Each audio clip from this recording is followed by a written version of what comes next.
ano, delivery mo? Masarap, Parang masaya. hindi ka nahirapan na. Walang kahirap-hirap. Ha? Napakadali. Napakadali. Wala pa ako. Ano nangyari? Tayo, Ano nangyari? Pagka-drop lang lahat. Pagkakuha nung alis na kagad. Ano nangyari? Walang kahirap-hirap. Yung totoong nangyari, ano? Isang oras ako sa accounting, kaya hintay ng bago. Ano pa? Tapos yung sa pre-delivery, Oh. pasikot-sikot. Oh, Muntik ka maligaw eh. muntik pang maligaw. Buti hindi ka hinold up. Hindi nga eh.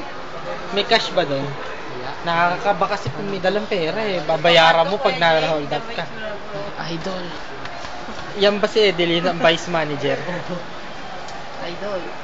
Yes, sir. Hindi ko po re-receive to. 28 po na sa invoice namin. 28,000 po na sa invoice namin. Magkano sa Bigay mo sa akin 27.50 lang po. Kaya tatawag ako sa ano namin. Tagal ko naghintay eh, tapos bibigay sa akin kulang. Pagbabayarin ka pa. Eto, ano naman ang masasabi mo pat nakatungo ka dyan? Magsalita ka, alam ko sanay na sanay ka magsalita, hindi ka tumitigil sa kasalita. 24 oras ang pagsasalita, hindi ko kayo tatantanan. Bakit ayaw niyo magsalita po? Magsalita po kayo, pagtanggol niyo yung sarili niyo. Yung customer mo, parang bagong kasal. Meron ka ba pupundar pa lang bagong? Ang ganda ng bahay mo rin. Meron ka ba? Mayaman. Kailangan mo. Meron.